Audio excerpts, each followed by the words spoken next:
Algo impensável nos dias atuais da Fórmula 1, cheios de regras e extravagâncias ao extremo, as classificações com mais gente que vaga no grid sempre fizeram parte, especialmente nos anos 70 e 80. Em 1977 não foi diferente. Depois de perder o título da temporada de 76, devido ao gravíssimo acidente em Nürburgring e de acertadamente abandonar em Fuji por conta do temporal, Niki Lauda estava determinado a faturar o bicampeonato e calar a boca dos críticos, inclusive de dentro da Ferrari, algo que ele conseguiria ao final daquele ano. Ao chegar na Alemanha, o austríaco tinha 39 pontos, contra 32 de Mario Andretti e George Scheckter e 28 de Carlos Reutemann. Quinta-feira, 1º de agosto de 2024. E esta é mais uma Lembrança de Quinta.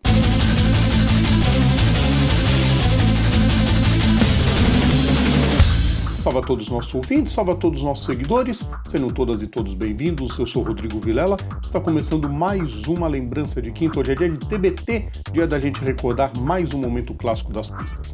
Antes da gente começar, o pedido que eu faço sempre para vocês, deixem um like nos nossos vídeos, compartilhem nosso conteúdo, inscrevam-se no nosso canal e ativem as notificações, você sabe que isso ajuda muito a gente. Depois da quase fatalidade com Lauda, um ano antes, a etapa alemã foi movida para Hockenheim, que só havia sediado um GP, em 70.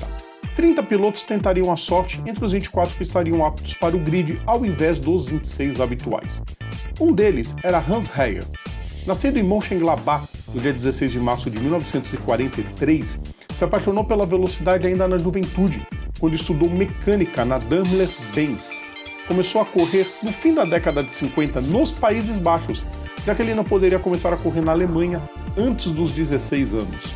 Assim sendo, foi campeão neerlandês de kart nas categorias 100 cilindradas, em 62, e 125 no ano seguinte, antes de voltar ao país onde nasceu. A partir de 65 começou a disputar as competições de kart na Alemanha e também na Europa. Nos anos que se seguiram, Heyer começou uma carreira sólida nas categorias de turismo. Pilotando o lendário Ford Escort RS 1600, conquistou o Campeonato Europeu de Carros de Turismo em 73.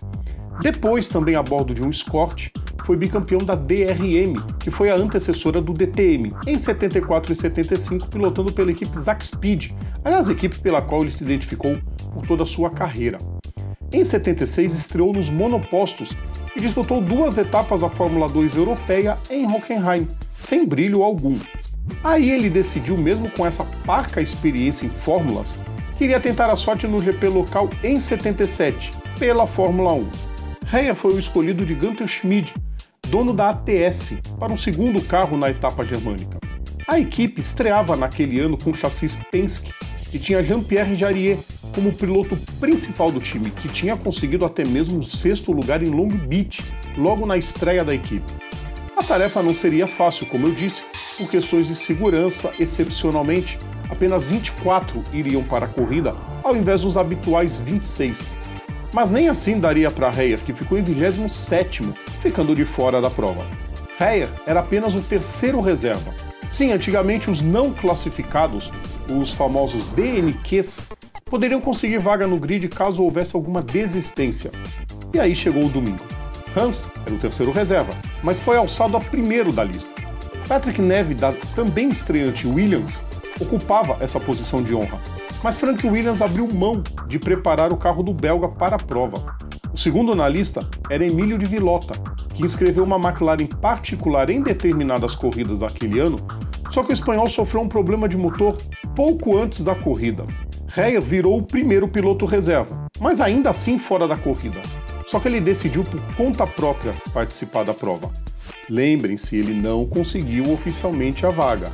Antes da largada, ele inventou com a emissora de TV alemã para fazer uma volta com uma câmera on-board, exatamente antes da corrida, como uma espécie de atração para a transmissão. Assim foi feito e ele deu a volta normalmente, acenando seu ATS Penske número 35 para a torcida. Só que aí, ao completar a volta, ao invés dele entrar nos boxes, ele reduziu e parou de forma perpendicular, exatamente antes da mureta de proteção começar. Ali ficou, entre seus mecânicos e alguns fiscais. O grid foi para a volta de apresentação e a largada seria dada somente com a tradicional bandeira alemã, já que um caminhão atingiu um dos postes que sustentava a estrutura que continha a luz de largada. Quando a corrida começou, Clay Regazzoni, da Ensign, atingiu Alan Jones, da Shadow, logo de cara. Enquanto os fiscais se distraíram para atender o ocorrido, Reyer, na maior cara de pau, saiu da sua estratégica posição no pit lane e foi para a pista. Assim, sem cerimônia alguma, começou a correr junto aos outros 22 pilotos que seguiam na corrida. Ninguém se atentou nele. Parece loucura imaginar isso em meio à era da tecnologia avançada, cheia de regras, mas foi o que aconteceu. Por 9 voltas, Reyer chegou a ocupar até mesmo a 13ª colocação, disputando posições com Ian Scheckter, da March, com Brett Lunger, da BS, e até mesmo com gente do nome de Ricardo Patrese, da Shadow, Hector Rebaque, da Heskett, e a dupla da Tyrrell, Patrick Depailler e Ronnie Peterson. O câmbio quebrado o fez abandonar a corrida e só aí é que os fiscais perceberam que Hans havia corrido sem autorização, aplicando nele uma desclassificação. Reyer é o único detentor de uma marca que nunca mais vai se repetir. Ele possui na mesma corrida uma não classificação para o grid, o DNQ, um abandono, o DNF, e uma desclassificação, o DSQ. A prova foi vencida por Niki Lauda, que encaminhava muito bem o seu bicampeonato com 2 provas de antecedência, saindo da Ferrari antes mesmo do campeonato acabar. George Scheckter e Hans Joachim Stuck completaram o pódio. Já Reyer nunca mais teve outra chance na categoria e criou, para o público em geral, uma imagem bastante negativa, mas seguiu sua carreira no turismo e no endurance com sucesso, ganhando de novo o campeonato alemão e vencendo por 3 vezes consecutivas, entre 82 e 84, as 24 horas de Spa, quando a lendária corrida belga era parte do Campeonato Europeu de Turismo e também do recém-criado WTCC. Também tem no currículo uma vitória nas 12 horas de Sebring. Ele se aposentou das pistas em 97, depois de 30 anos de carreira e 999 corridas disputadas, incluindo aí participações nas 24 horas de Le Mans. Em 2004, o diretor da Volkswagen, Chris Nissen, convidou Reyer para a etapa de Nürburgring da ADAC Polo Cup para que o piloto completasse a sua 1000ª prova na carreira, que foi muito boa e com relativo sucesso.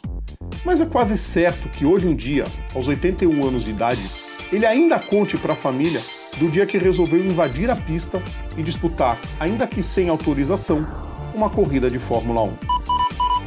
Confesso para vocês, pessoal, eu estava esperando muito o dia dessa gravação chegar para poder falar dessa corrida.